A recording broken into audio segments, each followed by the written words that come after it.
Hello students, welcome back. आज हम करेंगे क्लास 9 का चैप्टर नंबर 9, जो कि हमारे पास है atomic foundation of the matter. तो हमने एटम के बारे में ऑलरेडी डिस्कस कर लिया था। हमने किया था कि एटम जो होगा वो आगे सब एटॉमिक पार्टिकल्स का बना होगा, जैसे इलेक्ट्रॉन, प्रोटॉन्स और न्यूट्रॉन। सो हमारे पास अब हम बात करते हैं एलिमेंट की। एलिमेंट जो होता है उसकी जो प्रॉपर्टी होती है वो क्या रहती है, हमेशा रिटेन रहती है। जो वो क्या बनाएगा, हमारे पास कंपाउंड बनाएगा। अगर मैं हाइड्रोजन की बात करूँ तो ये सिंगल का होगा, मेरे पास एलिमेंट होगा। जब मेरे पास दो सेम एलिमेंट्स क्या कर रहे हैं, आपस में क्या कर रहे हैं, कंबाइन कर रहे हैं, तो वो मेरे पास क्या बना रहे हैं, वो मेरे पास बना रहे हैं मॉलिक्यूल बना रहे हैं। क्या बना रहे हैं मेरे पास? मॉलिक्यूल। लेकिन मेरे पास जब दो सेम या डिफरेंट एलिमेंट्स कंबाइन कर रहे हैं इन अ फिक्स रेशो, किसके अंदर? एक फिक्स रेशो के अंदर, तो वो मेरे पास क्या बना रहे हैं? वाटर बना रहे हैं। क्या बना रहे हैं? वो मेरे पास कंपाउंड बना रहे हैं, जैसे कि वाटर। अब इस हाइड्रोजन की जो प्रॉपर्टी होती है, हाइड्रोजन ना एक फ्यूल की तरह काम करता है, मीन्स इससे एनर्जी प्रोड्यूस होती है। अगर मैं ऑक्सीजन की बात करूँ, जो ऑक्सीजन है वो क्या करती है, वो हमारे पास जो बर्निंग है या फिर कंबशन जो है उसको क्या करती है, वो सपोर्ट करती है। लेकिन जो वाटर है वो क्या करता है, वो फायर को क्या करता है, इंस्टिंक्ट मतलब कि बुझाने में क्या करता है, हेल्प करता है। तो हाइड्रोजन यहाँ जलने का काम कर रहा है, ऑक्सीजन उसे जला रही है, लेकिन पानी क्या कर रहा है, उस आग को बुझाने का काम कर रहा है। तो बोलना क्या चाहते हैं कि जब एलिमेंट जो है, जब एलिमेंट्स हमारे पास कंपाउंड के अंदर कन्वर्ट होंगे तो उनकी प्रॉपर्टीज क्या होंगी, जो उनकी पहले वाली प्रॉपर्टीज थी वो उनको वापस से नहीं मिलेगी। वो प्रॉपर्टीज क्या हो जाएंगी, उनकी चेंज हो जाएंगी।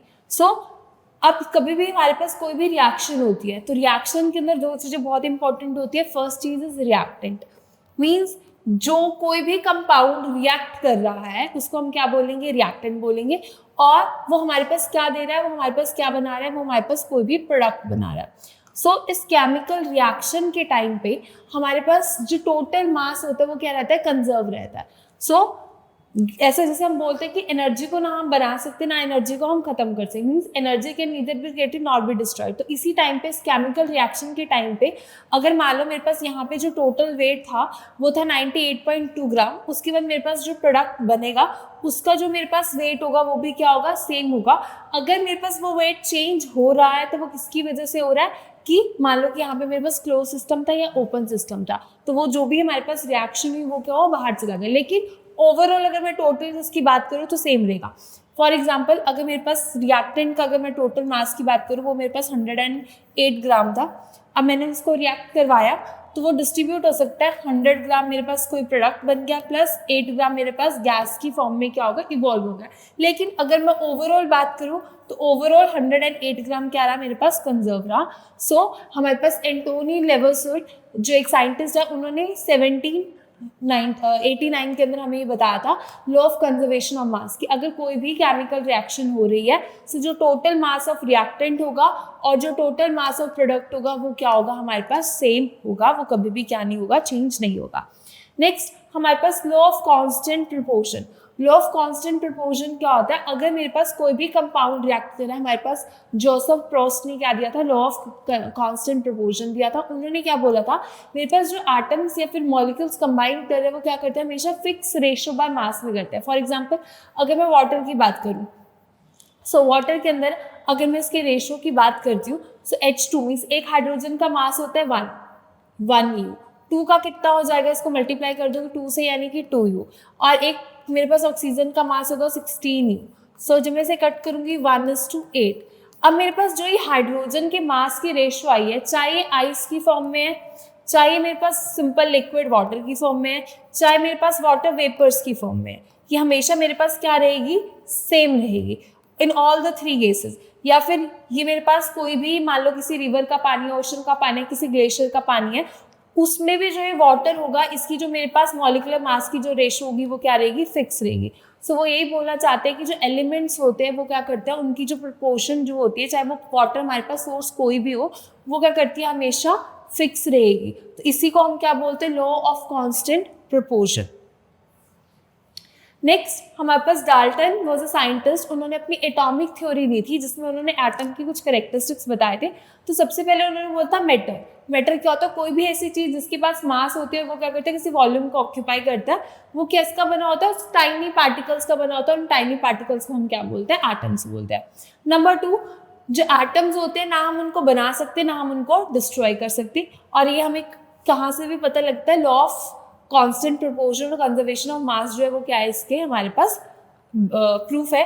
उसके बाद जो एटम होगा एक एलिमेंट का, उसकी जो मास और जो उसकी प्रॉपर्टीज होती है वो क्या रहती है, सेम रहती है। मीन्स अगर मैं H हाइड्रोजन की बात करूँ तो हाइड्रोजन का मास अगर मैं H हाइड्रोजन की फॉर्म में H2 की फॉर्म के अंदर है तो वो क्या रहेगा, हमेशा सेम रहेगा।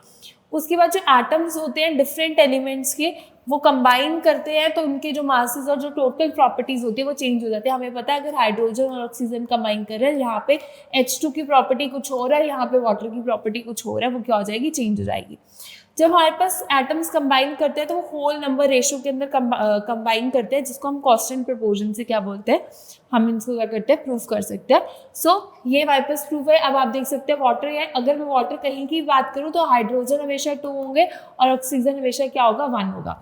उसके बाद जो रिलेटिव नंबर्स होते हैं, काइंड ऑफ एटम्स होते हैं गिवन कंपाउंड के अंदर, वो क्या रहते हैं, कॉन्स्टेंट रहते हैं। तो मीन्स अगर मैं इस रिएक्शन को अगर मैं बैलेंस करूँगी तो means H2 plus O2 gives O2, लेकिन ये रिएक्शन मेरे पास बैलेंस नहीं है, तो मुझे इस रिएक्शन को क्या करना पड़ेगा, बैलेंस करना पड़ेगा। अब मैंने इस रिएक्शन को बैलेंस कर दिया, आप देख सकते हैं यहाँ पे 4 हाइड्रोजन है, 2 ऑक्सीजन है, और सेम यहाँ पे 4 हाइड्रोजन एंड 2 ऑक्सीजन। तो वो यही बोलना चाह रहे हैं कि अगर मेरे पास यहाँ पे टोटल 6 एटम्स है जो रिएक्ट कर रहे हैं, तो मेरे पास प्रोडक्ट में भी कितने बनेंगे, हमेशा 6 ही बनेंगे। नेक्स्ट, अब वो बोल रहे हैं कि जो हमारे पास एटम्स है वो कैसे कंबाइन करते हैं। जो हमारे पास एटम्स हैं वो जनरली हमारे पास न्यूट्रल, जनरली एटम मेरे पास जनरली न्यूट्रल होता है, और वो क्या करते हैं, वो उनकी कैपेसिटी होती है कि वो इंडिपेंडेंटली भी एग्जिस्ट कर दे, या फिर वो क्या करते हैं, अपनी प्रॉपर्टी शो करते हैं और वो क्या करते हैं, कंबाइन करते हैं। तो उनकी वो कंबाइन क्यों करते हैं, द रीजन इज उनको वो अनस्टेबल है, उनको स्टेबिलिटी चाहिए। उनको स्टेबिलिटी कब मिलेगी, जब उनकी लास्ट शेल के अंदर, लास्ट ऑर्बिट के अंदर ऑक्टेट यानी कि 8 इलेक्ट्रॉन्स क्या हो जाएंगे, उनके पास कंप्लीट हो जाएंगे। जब उनके पास 8 इलेक्ट्रॉन्स कंप्लीट हो जाएंगे तब वो क्या हो जाएंगे, स्टेबल हो जाएंगे।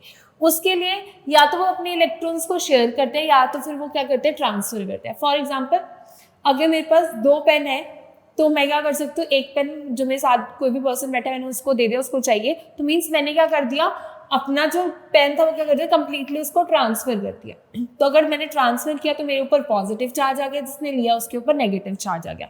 ठीक है, तो इस तरीके से जो एटम्स है वो क्या करते हैं, आयनिक बॉन्ड बना लेते हैं। लेकिन शेयरिंग ऑफ इलेक्ट्रॉन में क्या है, फॉर एग्जाम्पल अगर मैं बैठी हूँ, मेरे पास एक ही इरेजर है और मेरे साथ कोई पर्सन बैठा, तो हमने म्यूचुअल शेयरिंग कर ली। जब मुझे चाहिए मैंने इरेज कर लिया, जब उसको चाहिए उसने इरेज कर लिया, तब मैं क्या कर रही हूँ, अपने इलेक्ट्रॉन्स को शेयर कर रही हूँ। तो मीन्स इसको मैं क्या बोलती हूँ, शेयरिंग ऑफ इलेक्ट्रॉन। और इसके पास मेरे से क्या बनता है, यहाँ पे मेरे पास बनता है कोवेलेंट बॉन्ड। कौन सा बॉन्ड बनेगा, कोवेलेंट बॉन्ड। जब मैं इलेक्ट्रॉन्स को ट्रांसफर कर रही हूँ और मेरे पास पॉजिटिव और नेगेटिव चार्ज आ रहा है, तब मेरे पास उससे बनेगा आयनिक बॉन्ड। कौन सा बॉन्ड बनेगा, आयनिक बॉन्ड बनेगा। और जो भी ये मेरे पास शेयरिंग हो रही है या फिर ट्रांसफर हो रहा है, इसका रीजन यही है कि वो अपनी के शेल का डुप्लेट और बाकी शेल के ऑक्टेट को क्या करे, कंप्लीट करे। इसी वजह से जो मेरे पास शेयरिंग या फिर ट्रांसफर ऑफ चार्ज होता है। अब कोवेलेंट बॉन्ड की हम बात करेंगे। हमारे पास जनरली जितने भी एटम्स होते हैं, जैसे कि हाइड्रोजन, ऑक्सीजन, जो भी मॉलिक्यूल्स बनते हैं, मेरे पास मॉलिक्यूल्स ऑफ कंपाउंड बनते हैं, जैसे Cl2, O2, H2, HCl, ये मेरे पास जनरली किससे बनते हैं, कोवेलेंट बॉन्ड से। आप देख सकते हैं यहाँ पे एक हाइड्रोजन है, ये हाइड्रोजन का न्यूक्लियस है, और यहाँ पे हाइड्रोजन के ऊपर एक ही इलेक्ट्रॉन है। ये दोनों के दोनों इलेक्ट्रॉन सेंटर में आ गए और उन्होंने क्या कर लिया, एक शेयर कर लिया। तो मीन्स हाइड्रोजन के के शेल की बात कर रहे हैं, अगर के की बात करें तो इसका क्या होगा, डुप्लेट कंप्लीट होगा। आप देख सकते हैं इस हाइड्रोजन के पास 2 इलेक्ट्रॉन, इधर भी 2 इलेक्ट्रॉन। तो मीन्स इन्होंने क्या कर लिया, एक सिंगल बॉन्ड, मीन्स 2 इलेक्ट्रॉन्स, जब 2 इलेक्ट्रॉन्स आपस में क्या कर रहे हैं, शेयर हो रहे हैं, तो वो क्या बना रहे हैं, मेरे पास एक सिंगल बॉन्ड बना रहे हैं। तो इन्होंने कौन सा बॉन्ड बना दिया, मेरे पास कोवेलेंट बॉन्ड बना दिया। यहाँ पे हम ऑक्सीजन की बात करते हैं। इस ऑक्सीजन के यहाँ पे मैं आउटर मोस्ट शेल की बात करती हूँ। 1 2 3 4 5 6, इसके पास कितने इलेक्ट्रॉन है, 6। इसको कितने चाहिए, 8। तो मीन्स इसको 2 इलेक्ट्रॉन्स की और रिक्वायरमेंट है, सेम इस ऑक्सीजन के साथ। इस ऑक्सीजन के पास भी टोटल कितने इलेक्ट्रॉन्स है, 6, और इसको भी 8 चाहिए, मीन्स 2 इलेक्ट्रॉन्स की रिक्वायरमेंट है। तो इन्होंने क्या किया, 2 इलेक्ट्रॉन्स इसने कंट्रीब्यूट कर दिया और 2 इधर से कंट्रीब्यूट हो गए, तो टोटल यानी कि 4 इलेक्ट्रॉन्स। अब मैं लास्ट आउटर मोस्ट शेल में इलेक्ट्रॉन काउंट करूंगी, 1 2 3 4 5 6 7 8। इस ऑक्सीजन के पूरे हो गए। नेक्स्ट सेकेंड ऑक्सीजन की अगर हम बात करते हैं उसके काउंट कर लेते हैं 1 2 3 4 5 6 7 8। तो मीन्स ऑक्सीजन ने क्या किया है, मेरे पास 2 कोवेलेंट बनाया है। मीन्स अगर मेरे पास 2 इलेक्ट्रॉन से एक कोवेलेंट बॉन्ड बन रहा था तो मेरे पास 4 इलेक्ट्रॉन से कितने बॉन्ड बनेंगे, 2 कोवेलेंट बॉन्ड बनेंगे। मीन्स डबल बॉन्ड की फॉर्मेशन हो जाएगी। और हाइड्रोजन हमेशा बनता है H2 अगर मेरे पास बन रहा है, that is form due to the formation of single bond, means 2 electron का कॉन्ट्रीब्यूशन है। अब मेरे पास अगर O2 बन रहा है यानी कि किससे बन रहा है, डबल बॉन्ड का, मीन्स कितने इलेक्ट्रॉन्स की कॉन्ट्रीब्यूशन हो रही है, शेयरिंग हो रही है, 4 इलेक्ट्रॉन्स की क्या हो रही है, मेरे पास शेयरिंग हो रही है। नेक्स्ट अब हम देखते हैं आयनिक ट्रांसफर। आयनिक ट्रांसफर के अंदर हम देख सकते हैं जो सोडियम का आउटरमोस्ट इलेक्ट्रॉन है यहाँ पे क्या है, एक ही इलेक्ट्रॉन प्रेजेंट है। लेकिन अगर मैं उससे इनर वाले की बात करूँ तो वहाँ पे 1 2 3 4 5 6 7 8 इलेक्ट्रॉन प्रेजेंट है। अगर वो एक ही बाहर वाले इलेक्ट्रॉन को अगर वो लूज कर दे तो क्या हो जाएगा, उसका ऑक्टेट कंप्लीट हो जाएगा। 1 अब मैं क्लोरीन की बात करती हूँ 2 3 4 5 6 7 और अगर ये यहाँ पे कितने प्रेजेंट है 7 और इसको कितने चाहिए 8, यानी कितने की इसके पास शॉर्टेज है 1 इलेक्ट्रॉन की। तो अगर सोडियम अपना ये एक इलेक्ट्रॉन क्लोरीन को दे देगा तो क्या होगा, क्लोरीन भी स्टेबल हो जाएगा और सोडियम भी क्या हो जाएगा, स्टेबल हो जाएगा। सोडियम क्या करता है, अपना एक इलेक्ट्रॉन लूज कर देता है। जिसने लूज किया तो उसके ऊपर कौन सा चार्ज आ जाता है, पॉजिटिव। अब क्लोरीन ने क्या किया, एक इलेक्ट्रॉन को गेन किया तो उसके पास क्या आ गया, नेगेटिव। अगर कोई भी एलिमेंट जितने इलेक्ट्रॉन्स लूज करेगा उसके पास उतना पॉजिटिव चार्ज आएगा। सो फॉर एग्जांपल अगर उसने 1 लूज किया तो 1 पॉजिटिव हो जाएगा, अगर उसने 2 इलेक्ट्रॉन्स लूज किया तो 2 पॉजिटिव हो जाएगा। सिमिलरली अगर किसी ने मेरे पास 1 इलेक्ट्रॉन को गेन किया है, एक्सेप्ट किया, तो उसके पास 1 नेगेटिव। अगर उसने 2 इलेक्ट्रॉन्स को एक्सेप्ट किया तो उसके पास 2 नेगेटिव चार्ज क्या होगा, मेरे पास देखने को मिलेगा। जो कोवेलेंट बॉन्ड है वो मेरे पास शेयरिंग से बन रहा है और ionic bond complete transfer of ion से बनता है। अब हम कुछ प्रॉपर्टीज देख लेते हैं हमारे पास कोवेलेंट और आयनिक कंपाउंड्स की। तो सबसे पहले देखते हैं सॉल्युबिलिटी। जो आयनिक कंपाउंड्स होते हैं वो वाटर के अंदर तो क्या होते हैं, सॉल्युबल होते हैं। लेकिन अगर मैं ऑयल की बात करती हूँ जैसे केरोसिन या पेट्रोल, उसके अंदर क्या होंगे, इनसॉल्युबल होंगे। लेकिन जो कोवेलेंट कंपाउंड्स होते हैं जैसे कैम्फर या शुगर, वो वाटर के अंदर क्या होंगे, इनसॉल्युबल, पानी में इजीली क्या नहीं होते, मिक्स नहीं होते। लेकिन अगर मैं केरोसिन या पेट्रोल की बात करती हूँ तो क्या हो जाते हैं, ईजिली क्या हो जाएंगे, सॉल्युबल होंगे। इलेक्ट्रिसिटी कंडक्शन, अब मेरे पास ये आयंस वाटर की, अगर मैं चाहती हूँ कि वाटर इलेक्ट्रिसिटी कंडक्ट करे तो उसके अंदर फ्री आयंस प्रेजेंट होने चाहिए और ये तो है ही आयनिक कंपाउंड। तो ये क्या करेगा, मेरे पास लिक्विड स्टेट के अंदर ये क्या करेगा, मेरे पास इलेक्ट्रिसिटी को कंडक्ट करेगा। लेकिन अगर सॉलिड स्टेट के अंदर है तो ये इलेक्ट्रिसिटी को कंडक्ट नहीं करेगा। अब जो मेरे पास कोवेलेंट है वो बिल्कुल भी क्या करेंगे, इलेक्ट्रिसिटी को कंडक्ट नहीं करेंगे, चाहे वो किसी भी स्टेट में है, सॉलिड, लिक्विड है, गैस। रीजन इज क्योंकि उनके पास कोई भी फ्री आयंस प्रेजेंट नहीं है। आयनिक कंपाउंड्स का जो मेल्टिंग पॉइंट होता है वो हाई होता है। क्यों? क्योंकि उनके बीच में जो इंटर आयनिक अट्रैक्शन मीन जो चार्ज होता है उसकी वजह से अट्रैक्शन क्या होती है, बहुत ज़्यादा होती है। और जो मेरे पास कोवेलेंट कंपाउंड होता है उनका मेल्टिंग पॉइंट क्या होता है, लो होता है। तो मीन्स अगर ये मेरे पास आयनिक कंपाउंड 100 डिग्री सेल्सियस पे क्या कर रहा है, मेल्ट कर रहा है, तो मेरे पास जो कोवेलेंट है वो मेरे पास 56 डिग्री सेल्सियस पे क्या कर जाएगा, मेल्ट कर जाएगा। मीन्स सॉलिड से लिक्विड के अंदर क्या हो जाएगा, चेंज हो जाएगा। नेक्स्ट, अब अगर हम कोई भी केमिकल कंपाउंड का कोई भी फॉर्मूला लिखते हैं तो वो कहाँ से आता है, उसके ऊपर जो भी हम लिखते हैं चार्ज, जैसे कि यहाँ पे Cl4 ये H2 ये कहाँ से आया, अब हम उसको क्या करेंगे, डिस्कस करेंगे। तो उसको अगर आपको जानना तो सबसे पहले जो हमने प्रीवियस चैप्टर के अंदर किया था तो आपको उनके एटॉमिक नंबर, वैलेंसी पता होनी चाहिए। हाइड्रोजन का सिंबल होता है H, हाइड्रोजन की वैलेंसी होती है हमारे पास 1। सल्फर की वैलेंसी होती है 2।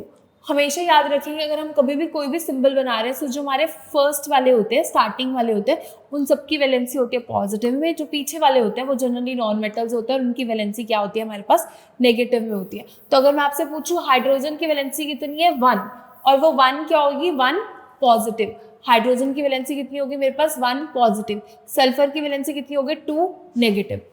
हमने एलिमेंट्स, अपने एलिमेंट्स को लिखना है, हाइड्रोजन लिखा, सल्फर लिखा, उनकी वैलेंसीज लिखी। अब इस वैलेंसी को क्या करेंगे, हम इंटरचेंज कर देंगे और ये भी कहाँ जाएगी, उसके बेस के अंदर जाएगी। अगर मेरे पास हाइड्रोजन के पास 2 आया तो उसके बेस में सल्फर के पास क्या आएगा, 1। अगर मेरे पास सेम होती है, फॉर एग्जाम्पल H2S2 आता है तो वो कट हो जाएगी, ठीक है। अगर या फिर अगर 1 है तो 1 को अगर मैं ना भी लिखूँ तो भी कोई प्रॉब्लम नहीं होती, तो जनरली हम 1 को क्या कर देते हैं, इग्नोर कर देते हैं। सो ये मेरे पास क्या बन के आएगा फिर H2S। सेम हम बात करते हैं क्लोरीन, C होता है मेरे पास कार्बन 4 पॉजिटिव और क्लोरीन होता है 1 नेगेटिव। सो यहाँ पे मैंने 4 लिखा, यहाँ पे लिखा 1। अब इनका एक्सचेंज होगा, मेरे पास कार्बन के पास जाएगा 1, क्लोरीन के पास आएगा 4। तो मेरे पास अगर मैं 1 को रिमूव कर दूंगी तो मेरे पास क्या बनेगा यहाँ पे CCl4। नेक्स्ट कुछ और कंपाउंड्स का हम देखेंगे। अब मेरे पास है कैल्शियम क्लोराइड। कैल्शियम की वैलेंसी होती है 2 पॉजिटिव, क्लोरीन की होती है 1। सो यहाँ पे 2 and 1 क्या होगा, मेरे पास इंटरचेंज होगा। तो कैल्शियम के पास क्या जाएगा, 1 जाएगा, क्लोरीन के पास क्या जाएगा, 2 जाएगा, और मेरे पास क्या कंपाउंड निकल के आएगा, CaCl2। Next come aluminium. Aluminium is 3 positive, oxygen is 2 negative. तो 3 and 2 एक्सचेंज होंगे, मेरे पास एल्यूमिनियम के पास जाएगा 2, ऑक्सीजन के पास आएगा 3। सो Al2O3 मेरे पास क्या आएगा, कंपाउंड का नेम आ जाएगा। Next magnesium. मैग्नीशियम होता है मेरे पास 2 पॉजिटिव, ऑक्सीजन होता है मेरे पास 2 negative. So it's 2 and 2 interchange होंगे, तो मेरे पास बनेगा Mg2O2। 2 से 2 क्या हो जाएगा, कैंसिल हो जाएगा, और मेरे पास रिजल्ट के अंदर क्या आएगा, MgO। मीन्स अगर आप किसी भी टेबल पे कट कर सकते हैं, so you can cut it down. Next अगर मेरे पास, अब मैं कर रही हूँ पॉलीएटॉमिक आयंस, वो हमने देखे थे वो सिंगल थे, लाइक अगर मेरे पास MgCl, लेकिन यहाँ पे क्या है, यहाँ पे मेरे पास पॉलीएटॉमिक मीन्स यहाँ पे आप देख सकते हो ऑक्सीजन एंड हाइड्रोजन क्या है, दोनों इकट्ठे हैं। अब हम इसका देखते हैं, आपकी बुक के अंदर इसका टेबल बना हुआ होगा, उसके अंदर आपके पास वैलेंसेस चार्ज दिए हुए होंगे, so you have to only learn that. Magnesium, magnesium की वैलेंसी होती है 2 पॉजिटिव, दिस इज हाइड्रोक्साइड, इसको हम क्या बोलते हैं, हाइड्रोक्साइड। हाइड्रोक्साइड की वैलेंसी मेरे पास क्या होगी यहाँ पे 1 नेगेटिव, OH 1 नेगेटिव। 2 and 1 क्या होंगे, इंटरचेंज होंगे। सो Mg1। अब जो 2 है ये ऑक्सीजन और हाइड्रोजन दोनों के साथ जा रहा है, तो मैं ब्रैकेट लगाऊंगी और उसका होल ट्वाइस कर दूंगी, और 1 को क्या कर सकती हूँ, मैं रिमूव कर सकती हूँ। तो मेरे पास क्या बनेगा, MgOH होल ट्वाइस, मेरे पास क्या आएगा, फॉर्मूला आ जाएगा। Next is aluminium sulphate. Aluminium होता है Al3 पॉजिटिव, सल्फेट मेरे पास होता है SO4 2 negative. 3 and 2 it will interchange, अगर वो इंटरचेंज होगा तो Al2 बनेगा। अब जो 3 है पूरे के साथ जाएगा, तो मीन्स SO4 का whole thrice, so this will be the formula, means Al2 SO4 whole thrice. Next अब हमने वैलेंसी से फॉर्मूला बनाना सीख लिया। अब हमारे पास से मॉलिक्यूलर मास कैसे कैलकुलेट करते हैं, मीन्स जितने नंबर ऑफ इलेक्ट्रॉन्स होते हैं उसका डबल हम क्या करते हैं, मॉलिक्यूलर मास कर देते हैं जनरली। सो हाइड्रोजन का जो मेरे पास मॉलिक्यूलर मास होता है मेरे पास, अगर मैं H2 की बात करती हूँ, सो एक हाइड्रोजन का मेरे पास मास होता है 1 U। एक ऑक्सीजन का मेरे पास जो मास होता है वो कितना होता है 16 U। सो अगर एक हाइड्रोजन का मेरे पास 1 है तो 2 का कितना हो जाएगा, मल्टीप्लाई बाय 2, प्लस किसका कर दूंगी, ऑक्सीजन, ऑक्सीजन का कितना होगा 16, तो मीन्स 2 + 16 मेरे पास कितना आ गया 18 U। So this is the total molecular mass of a compound. Same तरीके से हम बात करेंगे कार्बन की। एक कार्बन का मॉलिक्यूलर मास होता है मेरे पास 12 U, और ऑक्सीजन का मेरे पास कितना होगा 16 U। अब मेरे पास है CO2, मीन्स कार्बन का कितना हो गया 12 + 2 × 16, और ये मेरे पास कितना होता है 32। 32 + 12 मेरे पास आंसर कितना आया 44 U। तो मीन CO2 का टोटल मॉलिक्यूलर मास मेरे पास कितना हो गया 44 U। सो इसके लिए जो आपके पास ये मॉलिक्यूलर मासेस हैं, ये आपकी बुक के अंदर टेबल बना हुआ है, आपको मॉलिक्यूलर मासेस को क्या है लर्न करना है, तभी ये क्वेश्चंस क्या होंगे आपके पास सॉल्व होंगे। Now comes the formula unit mass of an ionic compound. So आपके पास डिफरेंट टर्मिनोलॉजीज हम क्या करते हैं यूज करते हैं। सो फॉर एग्जांपल यहाँ मेरे पास दिया हुआ है कैल्शियम नाइट्रेट। कैल्शियम नाइट्रेट, अब मैं फॉर्मूला की बात कर रही हूँ, वहाँ पे मेरे पास सिंगल कंपाउंड थे, जैसे कि CO2, एक कार्बन था एक ऑक्सीजन था, लेकिन यहाँ पे क्या मेरे पास पीछे एक कंपाउंड है जैसे NO3।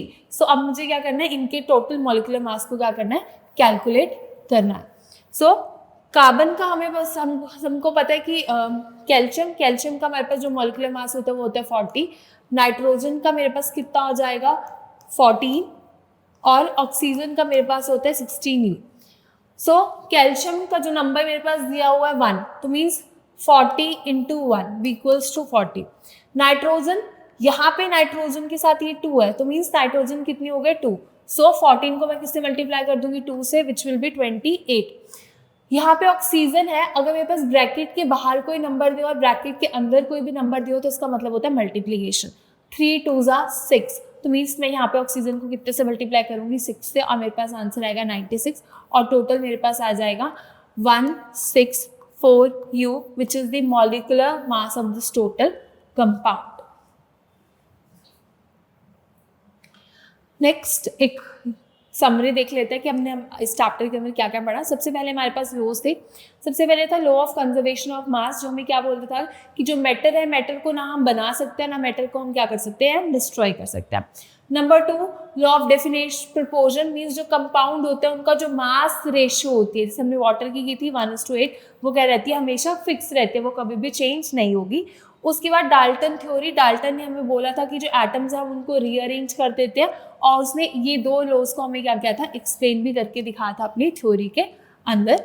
नेक्स्ट हमारे पास जो बॉन्ड्स बनते हैं वो 2 टाइप के होते हैं. कोवेलेंट बॉन्ड जो मेरे पास हमेशा शेयरिंग ऑफ इलेक्ट्रॉन से बनता है, एक आयनिक बॉन्ड जो कंप्लीट ट्रांसफर ऑफ इलेक्ट्रॉन से बनता है. मीन्स अगर कोई भी इलेक्ट्रॉन दे रहा है उसके ऊपर पॉजिटिव चार्ज आ जाएगा, जो रिसीव कर रहा है उसके ऊपर नेगेटिव चार्ज आ जाएगा.